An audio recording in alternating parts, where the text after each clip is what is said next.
Welcome, y'all. It's Wes with DIY Food Plot Pro. Thanks for joining us.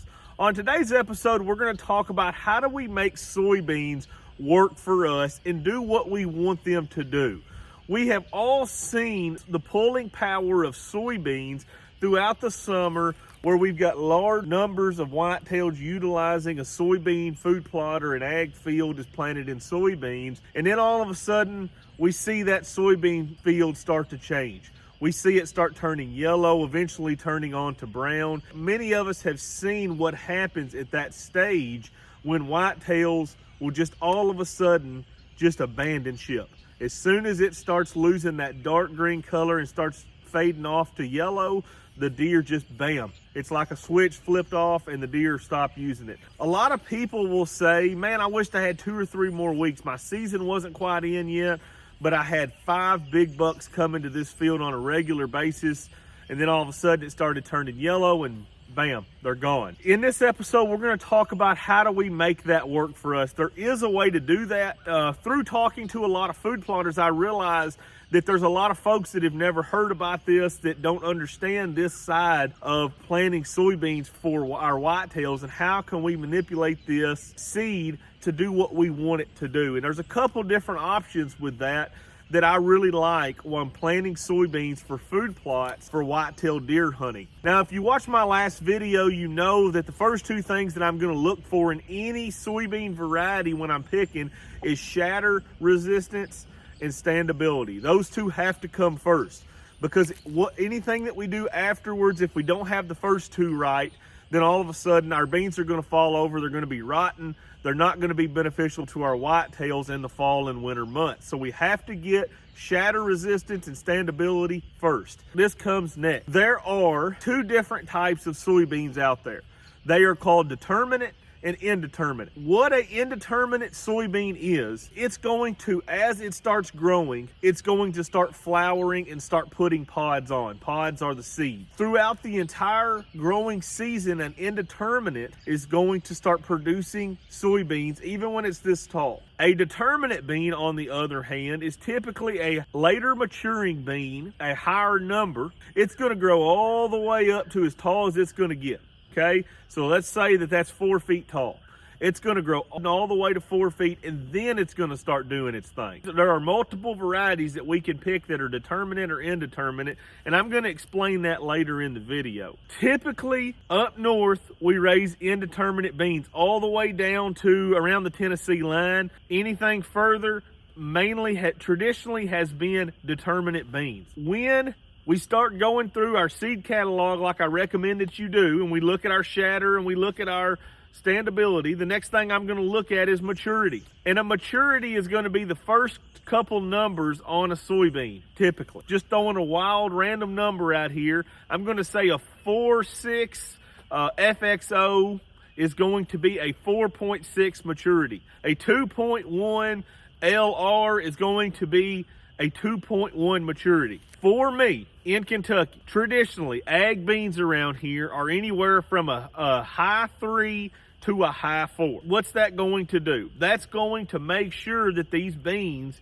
get shut down in time, that a frost doesn't actually kill them while they're still trying to put beans on. If I was to plant a high 5 here, likely they're going to go all the way into a frost and they're still going to be trying to produce. That would not be what we were wanting for an ag bean. But for a deer hunting bean, that might be something that a lot of us would find very, very intriguing, because we can force that plant to stay green longer. We're not necessarily looking for the seed production. We might be looking for the green forage all the way up into fall. We don't want those beans turning.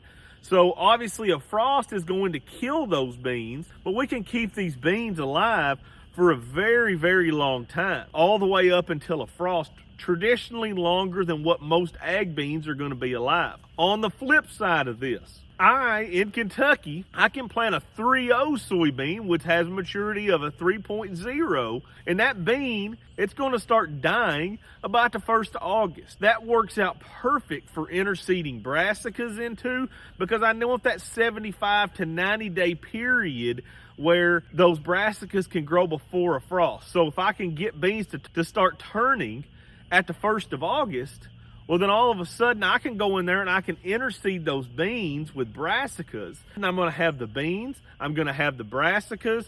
I may wait a little while on the rest of the plot, and I may put some cereal grains in, and I've got 3 food choices in one plot on just the 1 acre of land. You can also add some annual clovers in there. There's a lot of things that we can do when we get these soybeans to mature when we want them to. Maturing soybeans, this is going to vary hugely across the United States. The guys down south are raising group 6s and group 7s. If you're up in maybe central Minnesota, you might be raising a 0.9 or a 1.0. I can't tell all of you online what numbers you should be choosing right now.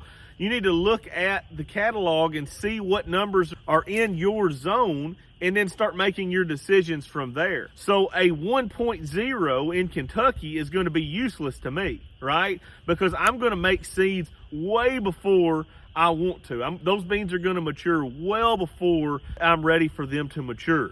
But a 3.0 or a 2.9 might be a great fit for me for those early maturing varieties, where I may plant half the field in a 2.9 and I may plant the other half of the field in a, say, a 5.0, where that 5.0 is going to live much, much, much longer. So I'm going to keep that green for the whitetails all fall long up until a frost on half of the plot.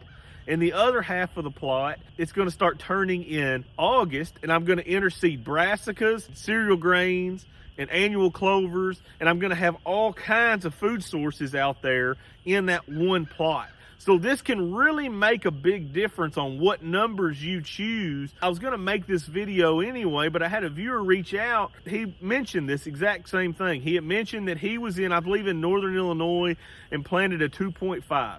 And he said that 2.5 went all the way up until a frost. That's one way that we can manipulate the environment that we're hunting to be able to better hunt these whitetails, is by figuring out these maturity dates and planting the correct ones on our farm. If I plant a standard 4.4, 4.6, 4.7 here in western Kentucky on my food plots all of a sudden become an ag plot.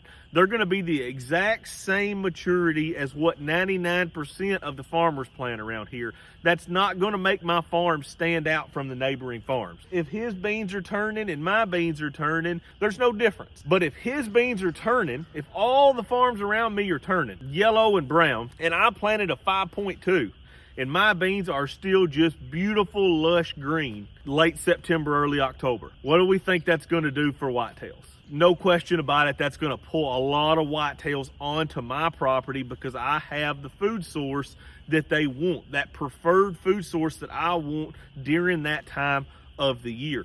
Very, very critical in planting these food plots, in my opinion, is being able to mix and match, use these plots to the best of our ability. And by doing that, we're maximizing these plots. A lot of us don't have tons and tons and tons of acres where I can just dedicate this whole plot to corn, that whole plot's to beans, this whole plot's to brassicas. I can't do that. I don't have enough land for that. So what I do is, when I plant these soybeans or this corn, I'm going to plan on interseeding a lot of these brassicas, cereal grains, annual clovers into this stand. I've produced way more food on that 1 acre of land than what I could have just planting soybeans, or just planting corn, or just planting brassicas, or just planting clover. So I'm combining a ton of these food plots into one plot, being the most efficient that I possibly can with the land. If you need extra help with your food plots, or you need help setting up your farms, I have a website set up, www.diyfoodplotpro.com. You can go there. I have a monthly, a yearly subscription, as well as a boots on the ground visit. If that's something that you're interested in, go to www.diyfoodplotpro.com. Thank you.